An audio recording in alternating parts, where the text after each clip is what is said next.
Hi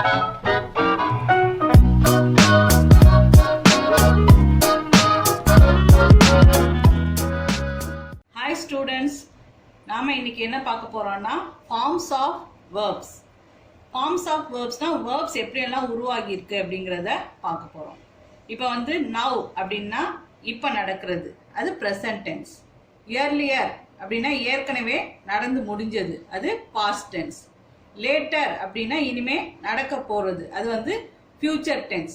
இந்த மூணையும் என்னன்னா ஆக்ஷனை குறிக்கிறது, எப்ப நடந்தது அப்படின்னு சொல்ற ஆக்ஷனை குறிக்கிறதுனால இந்த மூணு ஃபார்ம்லயும் அந்த டென்ஸ் வந்து நமக்கு சொன்னாதான் அந்த செயல் எப்ப நடந்திருக்கு அப்படிங்கிறது நமக்கு தெரியும். டென்ஸ் அப்ப நம்ம ஃபுல்லா பார்ப்போம். இப்ப வந்து வேர்ப்ஸ் எப்படி ஃபார்ம் ஆகுதுங்கிறதுக்காக இந்த காலத்தை குறிப்பிடுற மாதிரி தான் அந்த வேர்ப்ஸ் வந்து வருது. நடந்தது, நடக்கும், நடக்கிறது அப்படின்னு சொல்ற மூணு ஃபார்ம் ஆஃப் தி வேர்ப்ஸ் எப்படி வருது அப்படிங்கிறத நம்ம பார்க்க போறோம். The present tense form of a verb is also known as its base form. Present tense form தான் என்னன்னா base form. அதோட root form என்னன்னா present tense form தான் verb ஓட root form, base form அப்படின்னு சொல்றோம். Verbs classified into regular verbs or weak verbs, irregular verbs or strong verbs. அதாவது verbs எப்படி வகைப்படுத்துறாங்கன்னா regular verbs or weak verbs, irregular verbs or strong verbs அப்படின்னு வகைப்படுத்துறாங்க. அது எப்படி வருது அப்படின்னா verbs take ed or t suffix to indicate the past action are known as weak or regular verbs. அதாவது verbs ஓட அந்த base form ஓட ed or t suffix வந்து சேரும்போது அந்த பாஸ்ட் ஆக்ஷன் குறிக்கிற ஃபார்ம் வந்து மாறுது. அதை வந்து என்னன்னு சொல்றாங்கன்னா வீக் ஆர் ரெகுலர் வேர்ப்ஸ் அப்படின்னு சொல்றாங்க. இங்க எக்ஸாம்பிள்ஸ் பார்த்து புரியும். பிரசன்ட் டென்ஸ் ஃபார்ம்ல ஒர்க் அப்படின்னு இருந்ததுன்னா பாஸ்ட் டென்ஸ்ல இடி சேர்த்து ஒர்க்டு, பாஸ்ட் பார்ட்டிசிபிள் அதே மாதிரி ஒர்க். அதே மாதிரி டாக் அப்படின்னா இடி சேர்த்து டாக் அகைன் டாக். அதே மாதிரி சென்ட் அப்படின்னு வந்ததுன்னா எஸ்இஎன்டி, இந்த டி மாறுது பாஸ்ட் ஃபார்முக்கு. அதே மாதிரி பாஸ்ட் பார்ட்டிசிபிளும் அதே தான். Burn, burnt, burnt. இந்த மாதிரி இடி அண்ட் டி மாறுற மாதிரி வர்ற வார்த்தைகளுக்கு எல்லாமே என்னன்னு சொல்றோம்னா வீக் வேர்ப்ஸ் அப்படின்னு சொல்றோம். Next verbs that change the vowel sound in their respective base forms to indicate the past tense forms. Such verbs are known as irregular or strong verbs. அதாவது அதே மாதிரி ஸ்ட்ராங் வேர்ப்ஸ் எப்படி சொல்றாங்கன்னா அந்த past tense indicate பண்றதுக்கு vowel sound வந்து மாறுது. அதை வச்சுதான் என்னன்னு சொல்றாங்க, அது வந்து ஸ்ட்ராங் வேர்ப்ஸ் அப்படின்னு சொல்றாங்க. ஃபார் எக்ஸாம்பிள் டூ, டூங்கும் போது ஓ அப்படிங்கிற அந்த வவல் சவுண்ட் வந்து என்னவா மாறுதுன்னா டிட், டன் அப்படின்னு மாறுது. பாஸ்ட் ஃபார்ம்ல டிட் அப்படின்னு மாறுது. அப்புறம் நெக்ஸ்ட் பாஸ்ட் பார்ட்டிசிபிள் வந்து டன் அப்படின்னு மாறுது. அதே மாதிரி ஸ்பீக், ஸ்பீக்குங்கிறதுல இஏ அப்படிங்கிற அந்த வவல் சவுண்ட் வந்து ஓ அப்படின்னு மாறுது. ஸ்போக், ஓ ஓ சவுண்ட் மாறுது. அதே மாதிரி spoken. Next blow, blue, blown. அந்த மாதிரி மாறுற வார்த்தைகளை எல்லாம் என்னன்னு சொல்றாங்கன்னா ஸ்ட்ராங் வேர்ப்ஸ். வேர்ப்ஸோட என்ன மாறுதுன்னா வவல் சவுண்ட் மாறுச்சுன்னா அது வந்து ஸ்ட்ராங் வேர்ப்ஸ். அங்க இடி அண்ட் டி மாறுச்சுன்னா அது வந்து வீக் வேர்ப்ஸ்.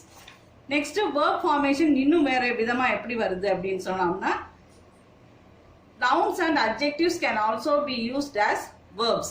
nounsம் adjectivesம் கூட verbs-ஆ வருது அப்படின்னு சொல்றாங்க. ஏற்கனவே நான் வந்து சொல்லியிருக்கேன். new verbs can be formed by adding a prefix or a suffix to different words. நம்ம அந்த adjectives பார்க்கும்போதே நம்ம words எப்படி மாறுது, beautify அதை நாம எக்ஸாம்பிளா பார்த்தோம். பியூட்டிஃபைங்கிறது வேர்பா இருக்கு, பியூட்டிஃபுல்ங்கிறது அட்ஜெக்டிவா இருக்குன்னு ஏற்கனவே நாம பார்த்துருக்கோம். அதே மாதிரி தான் இங்க வந்து நவுன்ஸும் அட்ஜெக்டிவ்ஸும் வேர்பா மாறுது. ஃபார் எக்ஸாம்பிள் நவுன் வந்து சர்க்கிள் அப்படின்னு இருந்ததுன்னா அதோட ப்ரிஃபிக்ஸ் இருந்ததுன்னா என் சர்க்கிள். சர்க்கிள்னா வட்டம், என் சர்க்கிள்னா சுற்றி வர்றது. அதாவது மீனிங் மாறும், ஆனா வந்து அந்த வார்த்தையோட அதை வேர்பா மாத்துறதுக்கான தன்மை அதுக்கு வருது. அந்த ஒரு ப்ரிஃபிக்ஸ் சேர்க்கும் போது பிளேஸ், ரீப்ளேஸ், கிளாஸ், கிளாசிஃபை, அந்த மாதிரி ஒவ்வொரு இடத்துலையும் நம்ம வந்து ப்ரிஃபிக்ஸ் சஃபிக்ஸ் சேரும்போது அந்த நவுன் வந்து வேர்பா மாறுது. அதே மாதிரி adjectives courage, encourage. Active, activate. Courageனா தைரியமா இருக்கிறது, encourageனா தூண்டுறது. Activate அப்படின்னா அதுவும் தூண்டுறது தான், ஊக்கப்படுத்துறது. ஆக்டிவ்னா சுறுசுறுப்பா இருக்கிறது. அந்த மாதிரி ஒவ்வொரு வார்த்தையும் இப்போ நவுனும் வேர்பா மாறுறதுக்கு அதோட ப்ரிஃபிக்ஸ் சேர்ந்துருக்கு. இங்கே வந்து சஃபிக்ஸ் சேருது. அதே மாதிரி இங்கேயும் கரேஜுங்கிறது என்கரேஜ்னு மாறுறதுக்கு அதோட ப்ரிஃபிக்ஸ் சேருது. இங்கே வந்து சஃபிக்ஸ் சேர்ந்துருக்கு. அந்த மாதிரி வேர்ப் ஃபார்ம் ஆகுறதுக்கு நவுன்லேருந்து வேர்பா மாறுறதுக்கு அதோட ப்ரிஃபிக்ஸும் சஃபிக்ஸும் சேர்ந்ததுன்னா அது வந்து வேர்பா மாறுது. Auxiliary verbs. ஆக்சிலரி வேர்ப்ஸ்னா என்னன்னா துணை சொற்கள். எதோட துணை நிற்குதுன்னா அந்த செயல் சொற்களோட ஆக்ஷன் வேர்ட்ஸ் வேர்ப்ஸோட துணை நிற்குது. எப்படி அப்படின்னு பார்த்தோம்னா verbs that help other verbs in indicating the tens are the negation in a sentence are called auxiliary verbs. இங்கிலீஷ்ல என்ன தேவைப்படுதுன்னா ஒரு வார்த்தை அந்த டென்ஸை குறிக்கும் போது, டென்ஸ்னா எந்த காலத்துல அந்த ஆக்ஷன் நடந்திருக்கு அப்படின்னு சொல்றத அந்த டென்ஸை குறிக்கிறதுக்காக ஆக்சிலரி வேர்ப்ஸ் வந்து ஹெல்ப் பண்ணுது. அதே மாதிரி மறுப்பு சொல்லணும் அப்படின்னு சொன்னா அதுக்கு ஆக்சிலரி வேர்ப்ஸ் வந்து ஹெல்ப் பண்ணுது. அது என்னென்ன ஃபார்ம்ல இருக்குன்னா be form, have form and do form. இந்த 3 விதமான ஃபார்மேஷன்ல இந்த ஆக்சிலரி வேர்ப்ஸ் வந்து இந்த மெயின் வேர்ப்ஸ் அதுக்கு ஹெல்ப் பண்ணி அதோட டென்ஸையும் அந்த மறுப்பு தெரிவிக்கிறதுக்கான அந்த சென்டென்ஸ் மேக் பண்றதுக்கும் யூஸ்ஃபுல்லா இருக்கு. இப்போ அதை நம்ம பார்ப்போம். பி ஃபார்ம் எதுக்கெல்லாம் யூஸ் ஆகுதுன்னா verb of being and auxiliary verb. verb of beingனா என்ன நம்ம ஏற்கனவே பார்த்துருக்கோம். அவங்க என்ன தன்மையில இருக்காங்க அப்படின்னு சொல்றத குறிக்கிறதுக்காக. For example John is a singer. Is அப்படிங்கிறது வந்து எதை குறிக்குதுன்னா அவங்க சிங்கரா இருக்கிறார்கள் அப்படின்னு சொல்றதுக்காக குறிக்குது. அதே மாதிரி இங்க வந்து is singing, John is singing now. இப்ப அவங்க பாட்டு பாடிட்டு இருக்காங்க அப்படின்னு சொல்றது குறிக்குது. சிங்கிங் அப்படிங்கிற அந்த மெயின் வேர்புக்கு இந்த இஸ் வந்து ஆக்சிலரி வேர்பா ஹெல்ப் பண்ணுது. என்ன டென்ஸ் மேக் பண்றதுக்குன்னா பிரசன்ட் கண்டினியூஸ் டென்ஸ். இப்ப டென்ஸ் நம்ம ஃபுல்லா பார்க்கும்போது நம்ம என்ன ஃபார்ம்ல இந்த டென்ஸ் எல்லாம் வருது அப்படிங்கறத நம்ம பார்ப்போம். இப்ப இங்க பி ஃபார்ம் ஆஃப் த வேர்ப்ஸ்ல வந்து ஆக்சிலரி வேர்ப் வந்து எப்படி யூஸ் ஆகுது அப்படிங்கிறதுக்காக இந்த டென்ஸ் மேக் பண்றதுக்கு இந்த இஸ் வந்து ஹெல்ப்ஃபுல்லா இருக்கு. இங்க வந்து form of verb of being வந்து இங்க இருக்கு. இப்போ இந்த இஸ் அப்படிங்கிறது எங்கெங்க வருது அப்படின்னு சொன்னோம்னா ஃபர்ஸ்ட் பர்சன் சிங்குலர் ஐ அங்க வரும்போது வந்து இந்த பி ஃபார்ம் verb வந்து ஆமா வருது. பாஸ்ட் டென்ஸ்ல வாஸ் அப்படின்னு வருது. அதே மாதிரி ஃபர்ஸ்ட் பர்சன் ப்ளூரல் வி, அப்புறம் செகண்ட் பர்சன் சிங்குலர் ப்ளூரல் ரெண்டுமே யூ தான். அப்புறம் தேர்ட் பர்சன் ப்ளூரல் தே. அது மூணுத்துக்கும் என்னவா வருதுன்னா ஆர் அப்படிங்கிற பி ஃபார்ம் verb வருது. பாஸ்ட் டென்ஸ்ல வேர் அப்படின்னு வருது. அப்புறம் third person singular he she இட்டுக்கு வந்து இஸ்ன்னு தான் வரும். அதுக்கு வந்து பாஸ்ட் ஃபார்ம் வந்து வாஸ். இது வந்து இந்த சப்ஜெக்ட் அண்ட் வேர்ப் அக்ரிமெண்ட்ல இந்த மாதிரி தான் வரணும். ஐ பக்கத்துல இஸ் எப்பவுமே போடக்கூடாது, அது வந்து தப்பு தான். இது எல்லாமே பி ஃபார்ம் ஆஃப் த வேர்பா இருந்தாலும் கூட இந்த சிங்குலர் ப்ளூரலோடையும் first person third person second பர்சனோடையும் எப்படி வரணும், என்ன வார்த்தை வரணும் அப்படிங்கிறதுக்காக தான் இந்த டேப்லெட் காலம் நாம போட்டிருக்கோம். இப்போ ஹி ஷி இட்டுக்கு பக்கத்துல எப்பவுமே இஸ் தான். அப்புறம் வி யூ தே இதுக்கு பக்கத்துல எப்பவுமே ஆர் தான். ஐ பக்கத்துல ஆம். அப்படிதான் இந்த be form of the verb வந்து யூஸ் பண்ணணும். நெக்ஸ்ட் வந்து ஹேவ் ஃபார்ம். ஹேவ் ஃபார்ம்ல வந்து verb of possession. Have form எதுக்கு யூஸ் பண்றோம்னா என்னுடையது, இந்த ஓனர்ஷிப் சொல்றதுக்காக யூஸ் ஆகுது. அப்புறம் ஆக்சிலரி வேர்பா எந்த டென்ஸ் ரெப்ரசென்ட் பண்ணுதுன்னா பிரசன்ட் பர்ஃபெக்ட் டென்ஸ் யூஸ் பண்றதுக்காக இது ரெப்ரசென்ட் பண்ணுது. இங்க for example I have a huge teddy bear. என்கிட்ட ஒரு பெரிய டெடி பியர் இருக்கு அப்படின்னு சொல்றாங்க. And then my parents have given me money to buy another one. அதாவது எனக்கு இன்னும் கொஞ்சம் பணம் கொடுத்துருக்காங்க இன்னொரு பொம்மை வாங்குறதுக்காக. have given பணம் கொடுத்திருக்கிறார்கள் அப்படின்னு சொல்றதுனால இங்க present perfect tense ரெப்ரசென்ட் பண்றதுக்கு இந்த given அப்படிங்கிற அந்த வேர்புக்கு துணை வேர்பா இங்க வந்து have வந்திருக்கு, இந்த auxiliary verb.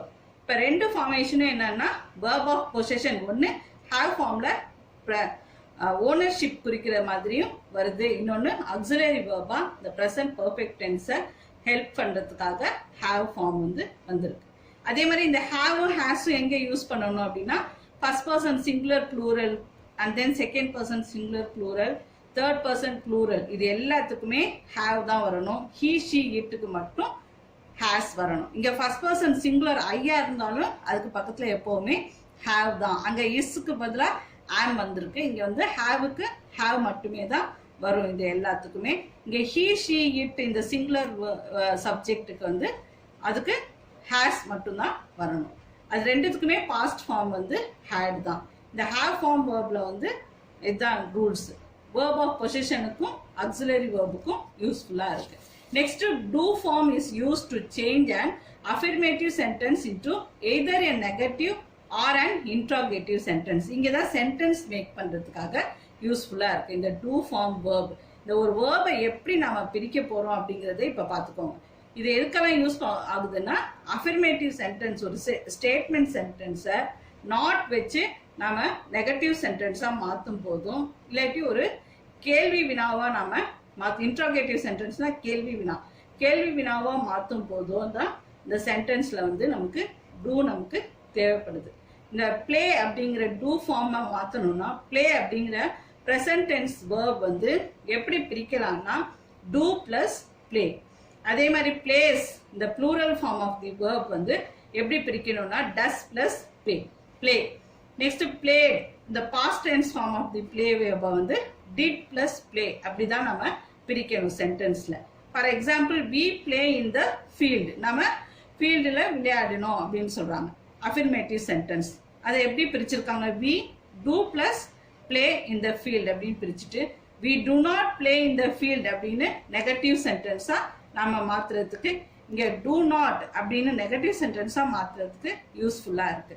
அப்புறம் do we play in the field அதே இன்ட்ராகேட்டிவ் சென்டென்ஸா மாற்றும் போது do we play in the field அப்படின்னு சொல்லி இந்த டூ ஆக்சிலரி வேர்பை முன்னால கொண்டு வந்துட்டு அப்புறம் மெயின் வேர்பை நடுவில் கொடுத்து சப்ஜெக்டை நடுவில் கொடுத்து நமக்கு சென்டென்ஸ் மேக் பண்றதுக்கு இன்ட்ராகேட்டிவ் சென்டென்ஸ் நம்ம உருவாக்குறதுக்கு ஹெல்ப்ஃபுல்லா இருக்கு.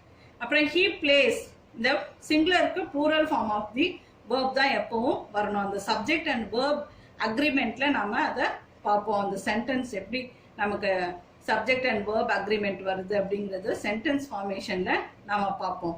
அதுக்காக தான் இங்க வந்து பிளேஸ் அப்படிங்கிற வேர்ப் வந்து டஸ் பிளஸ் பிளே அப்படின்னு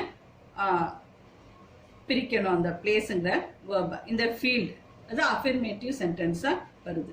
இந்த சப்ஜெக்ட் வேர்ப் அக்ரிமெண்ட் வந்து நம்ம லேட்டர் இன்னொரு வீடியோல நம்ம பார்த்துக்குவோம். he does not play in the field இந்த நெகட்டிவ் சென்டென்ஸ் மாத்துறதுக்கு டஸ் பிளஸ் பிளே அப்படிங்கிறது டஸ் நாட் பிளே அப்படிங்கிறது வருது. does he play in the field அப்படிங்கிறது இன்ட்ராகேட்டிவ் சென்டென்ஸா மாத்துறதுக்கு வருது. பாஸ்ட் டென்ஸ் ஃபார்ம்ல he played in the field yesterday அது அஃபர்மேட்டிவ் சென்டென்ஸா வருது. இங்க played அப்படிங்கிறது he did not play in the field yesterday அப்படிங்கிறது நெகட்டிவ் சென்டென்ஸா வருது. நம்ம சப்ஜெக்ட் வேர்ப் அக்ரிமெண்ட் பார்க்கும்போது இங்க ஏன் சிங்குலர் பக்கத்துல ப்ளூரல் வேர்ப் வரணும் அப்படிங்கிறது ரூல். அது என்னென்ன ரூல் இருக்கு அப்படிங்கிறது இந்த சப்ஜெக்ட் அண்ட் வேர்ப் அக்ரிமெண்ட் பார்க்கும்போது நம்ம பார்க்கலாம். Thank you students.